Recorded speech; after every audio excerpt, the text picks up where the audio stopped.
Goat Squad TV. So after hearing JJ Redick utter that stupid bullshit he said about LeBron being feared on the same level as Michael Jordan and Kobe Bryant, which he clearly misconstrued the question because no one's sitting there saying they're not fearing LeBron because he's huge and he's a locomotive.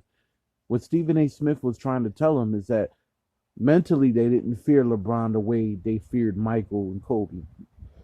This idea that Stephen A. Smith, and I'm not the biggest, I don't even like Stephen A. Smith, but he made a very valid point about LeBron not being mentally tough on the level that Michael and Kobe were. He wasn't mentally intimidating the way that those two guys were. Like you feared those guys, they were killers. That's a fact. LeBron's not a killer. He's a good player. He's a great player, not a killer. But this brings up a bigger point. I heard JJ Redick trying to downplay Tim Legler with the word no disrespect on Draymond Green's podcast. And the more and more I hear some of these players talk, and I've been an NBA fan since 1992-93, the more and more I hear basketball players of this generation talk, they are awfully disrespectful. Especially, nobody cared about JJ Redick at any point in his career. He made had a couple big buckets. For the most part, he was never good in the NBA. Took him years to even be respectable compared to what he was in college. He's just a name. He was okay. He played 13, 14 seasons. That's a success. I get it. But did he change the world? No. Was he good defensively? No. Was he the best player on the team? No. He was a decent role player, which always baffles me because you're a decent role player at best, and you think that your voice matters, bro. You might call him as a fan and as somebody that's a fan of basketball, because our opinion matters more than y'all. I don't give a fuck what y'all think. Our opinions matter more. At the end of the day, we're the ones that watch the game, and we're the ones that determine whether you're good or not based on what we see. You guys can put all the work in all you want, but if you're just a three-point shooter that's a one-dimensional player, I really don't want to care nor even care to think or care about what the hell you brought to the table. Like I could see if LeBron or these guys were saying anything that would be different. You're just JJ Redick. Anyway, you're rich. I get it. That's the lame bullshit you were just trying to say. You're just a fan. What the hell do you care? Whatever. Whatever. I really don't give a shit. But when it comes to, I've never been so unenamored with opinions the way that I am when I hear today's generation of basketball players talk. I don't never want to hear these bums ever talk about basketball because they always want to defend their generation.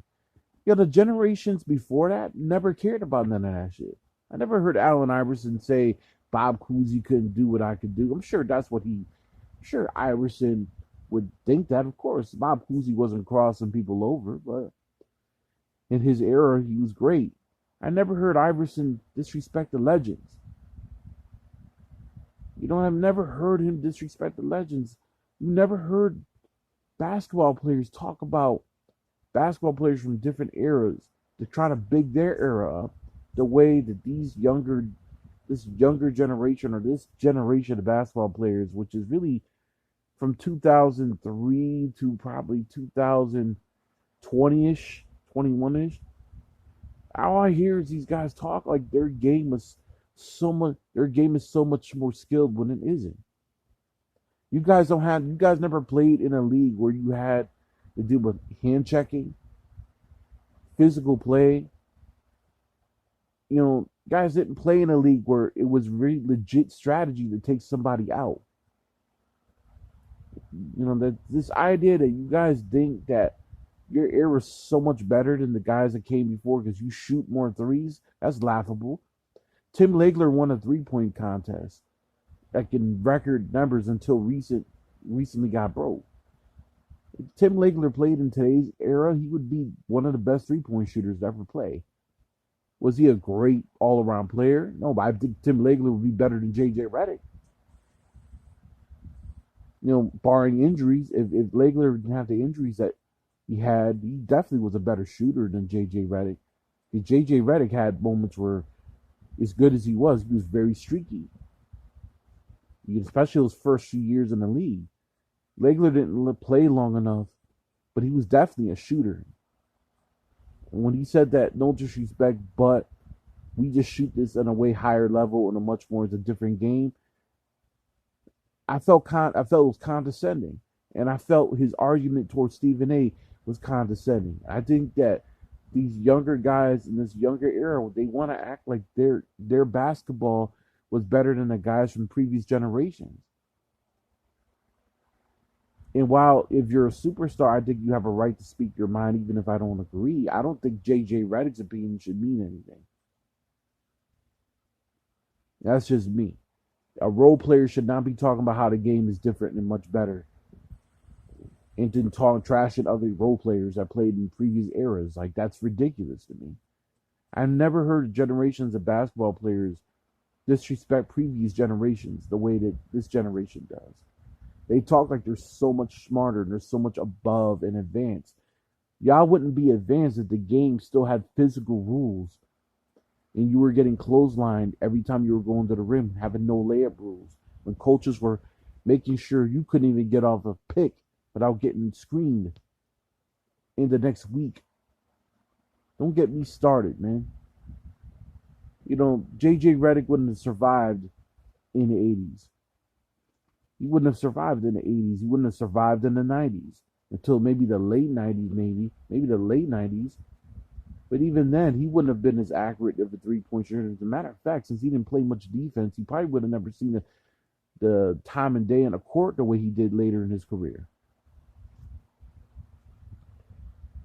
Truth is, he was always an overrated player, and this generation's highly overrated. And I don't really appreciate this idea that a lot of these younger basketball players that are retiring now from that generation, or just they're still playing, thinking that they're more advanced when the rules are different. It's easier for you to be more skillful when the rules aren't impeding your skill, you idiot. If you had rules that impeded your skills, you wouldn't be putting all these crazy numbers up. You see that the rule changed this year. You don't see James Harden putting up 30 points a game every game and getting to the line 25,000 times, because that acting bullshit he was doing was bad for the game. And having the game too overly offensive and not having enough defense really made the game bad. Now you got a little physicality in the game, so the game's a little more watchable. But make no mistake about it, J.J. Redick, your era stinks. Your era stinks, bro. You know what I mean? Say what you want to say. I'm a fan, say I'm an old head. Your era stinks. You have no reason to be disrespecting Tim Legler. You have no reason to be disrespecting players from a different generation that make your generation look so much advanced. Trust me, man. I see Jaylen Brown lock you up in the playoffs, man. I don't think you should be talking any type of way. And there's no shame in getting locked down by Jaylen. Jaylen's is a really good defender.